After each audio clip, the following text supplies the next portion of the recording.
En 1998 se creó una nueva empresa. Su misión iba a ser organizar la información del mundo y hacerla accesible y útil para todos. Se calculó que tardaría unos 300 años en alcanzar esa meta.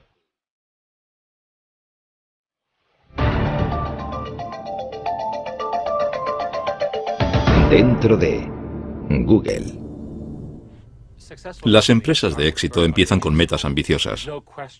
Y no cabe duda de que la meta de Google de organizar toda la información del mundo de manera útil era ambiciosa. Y comenzamos con Internet.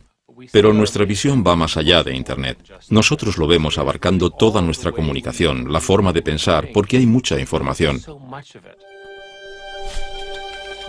Google puede haber comenzado como un simple motor de búsqueda, pero hoy día con aplicaciones como Android, Chrome, Wave, Picasa, Google Apps, YouTube, Google Ocean y ahora su propio teléfono móvil, se ha convertido en el corazón de Internet. Este tsunami tecnológico se vierte casi cada día desde los equipos de desarrollo de todo el mundo.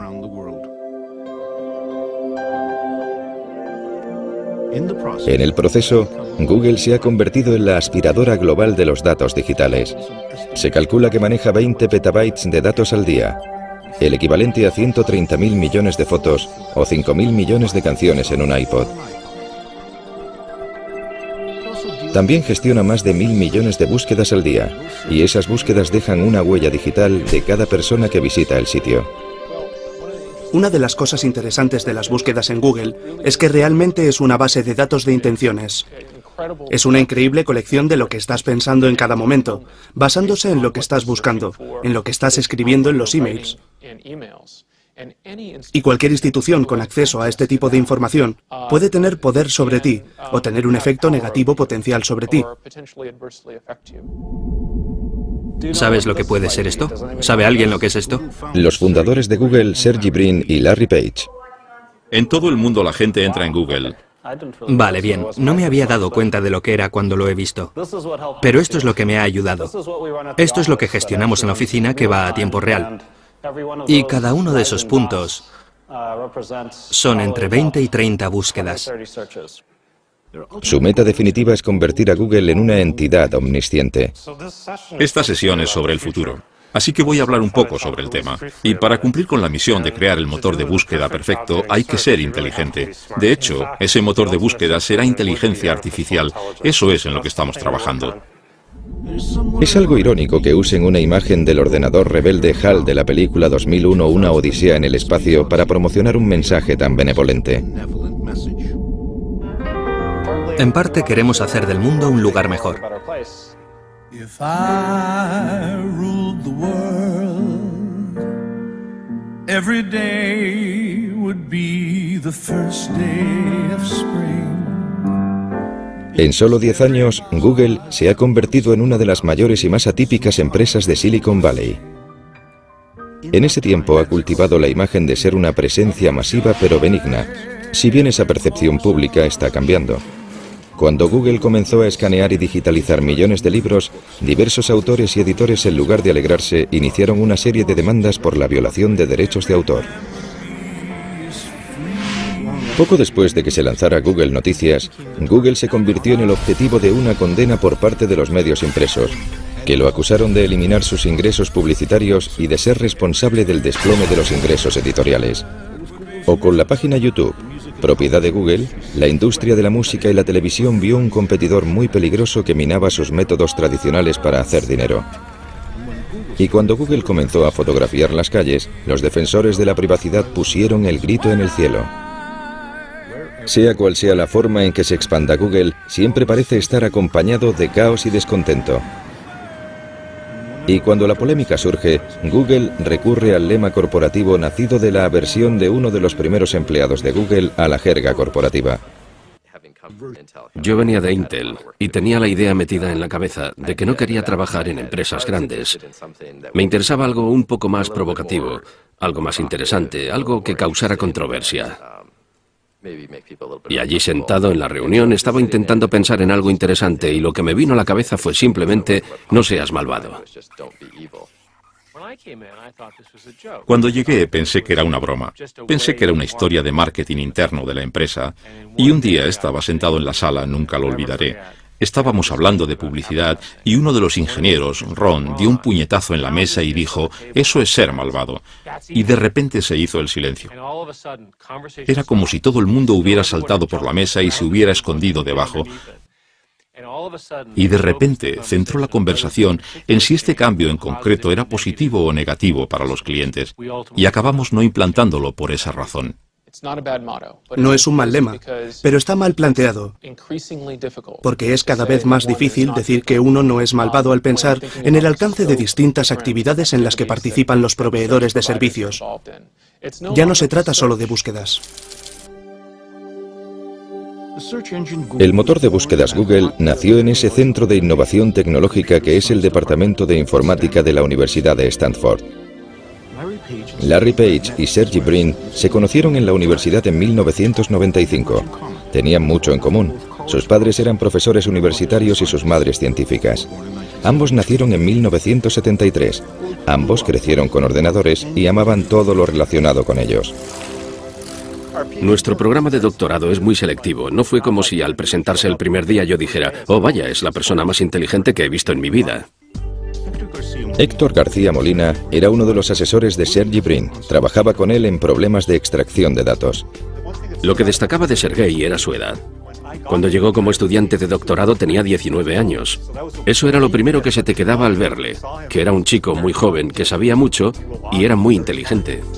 Sergey Brin, nacido en Rusia, era un prodigio de las matemáticas, amante de la natación y la gimnasia. Larry Page era el inventor que quería cambiar el mundo. En un momento dado, no sé muy bien cuándo, conectaron y empezaron a trabajar juntos en el motor de búsqueda. Crearon el primer motor con piezas de ordenador sueltas, algunas de ellas prestadas del departamento de la universidad. Tras agotar sus ahorros, se les ocurrieron ingeniosas soluciones para sus limitados presupuestos. Y entonces Larry descubrió que podían ahorrar dinero comprando los discos individuales sin las cajas y construyeron su propia máquina obteniendo más almacenamiento por el mismo dinero. Con una estructura hecha con bloques de juguete y la salsa de su algoritmo secreto, al que llamaron Backrap, elaboraron un revolucionario motor de búsqueda. Se veía enseguida que el orden de las páginas era mucho mejor que el que estaba ofreciendo Altavista. A mediados de los 90, Altavista, como casi todos los buscadores, solo buscaba texto, ordenando los resultados según la cantidad de veces que aparecía la palabra clave. El motor de búsqueda de Larry y Sergey era mucho más sofisticado, gracias a un algoritmo matemático que se fijaba en la cantidad de links de entrada y salida de las páginas web. Cuantos más links, mayor era el rango. La primera búsqueda que hice en Google fue tipo de cambio canadiense. Y me dio exactamente la información necesaria relacionada con ese concepto. Y odio usar esta expresión, pero me quedé de piedra por el hecho de que podía encontrar justo lo que quería rápidamente. Creo que se dieron cuenta de que trabajar en este proyecto en el contexto universitario no les daba el alcance y la escala que realmente necesitaban para que funcionara de verdad. Así que dijeron, dejemos de estudiar de momento, creemos la empresa, pongámosla en marcha y luego volvemos y terminamos la investigación. Larry y Sergey se preparaban para abandonar Stanford y crear su empresa que para entonces ya habían registrado como Google, un término matemático mal deletreado que equivale al número 1 elevado a 100. Mientras, seguían asistiendo a clases de informática. Y presentaron unos trabajos que habían hecho sobre el motor de búsqueda y, claro, dado mi interés, quise formar parte de ello. Google obtuvo su primer empleado, Craig Silverstein, otro estudiante de doctorado.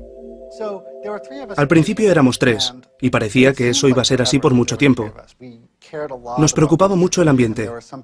Hubo algunos candidatos que no contratamos, aunque parecían bien preparados técnicamente, porque no nos parecía que encajara su personalidad para trabajar con nosotros. Los 3 estudiantes de Stanford abrieron su cuartel general en un garaje siguiendo el tópico de Silicon Valley. La empresa empezaba a expandirse. Yo entré en enero de 1999, pocos meses después de que se creara la empresa. Había otras 4 personas en la empresa, incluidos Larry y Sergey en ese momento, y alquilaban la mitad de la casa a alguien que todavía vivía allí, y que ahora es el vicepresidente de Google. Y los ordenadores, todo el mundo trabajaba en despachos, o dormitorios más bien, y el garaje estaba incluido. Y creo que ahí teníamos la impresora, y una mesa de ping-pong.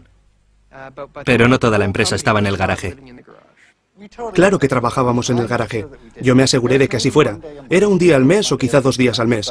Pero yo me empeñaba en que de vez en cuando fuéramos al garaje y trabajáramos allí.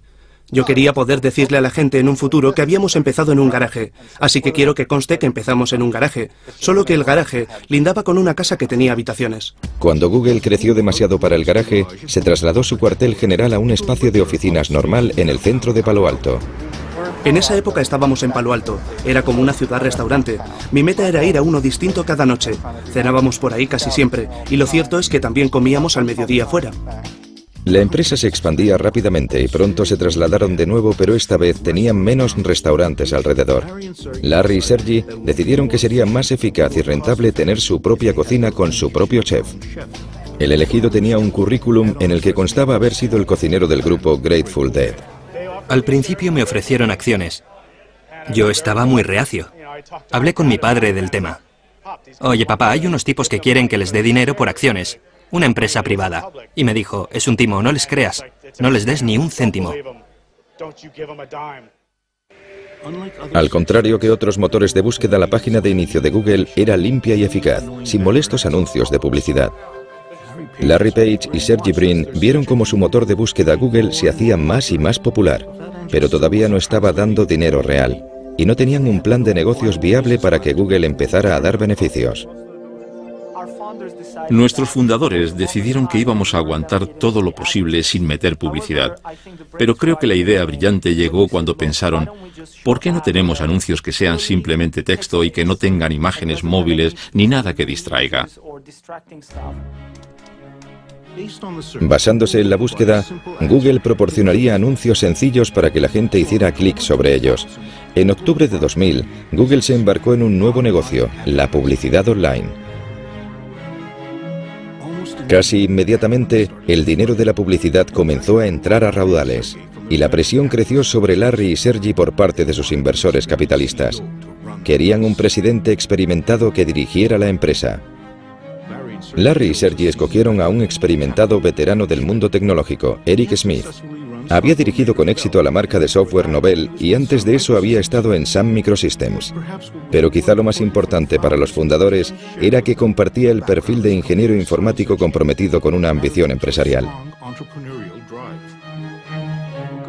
Google ha optado por la postura de que la creatividad se da en los empresarios individuales dentro de la empresa. A menudo tienen una idea, pero no tienen tiempo para desarrollarla.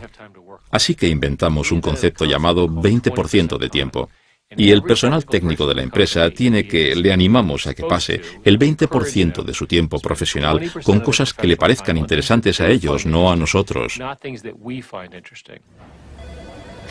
El empleado número 23, Paul Bacate, creador del lema "No seas malvado", fue también el ingeniero que en un solo día inventó Gmail, un programa de correo electrónico interno para usuarios de Google. Había muchas objeciones para crear Gmail, pero una de las principales es que con el correo electrónico no se podía hacer dinero. Pero había una idea por ahí que decía que quizás podríamos hacer publicidad personalizada. Por ejemplo, si te llega un mail sobre un viaje para esquiar, te salgan anuncios sobre equipos de esquí o guantes o algo relacionado.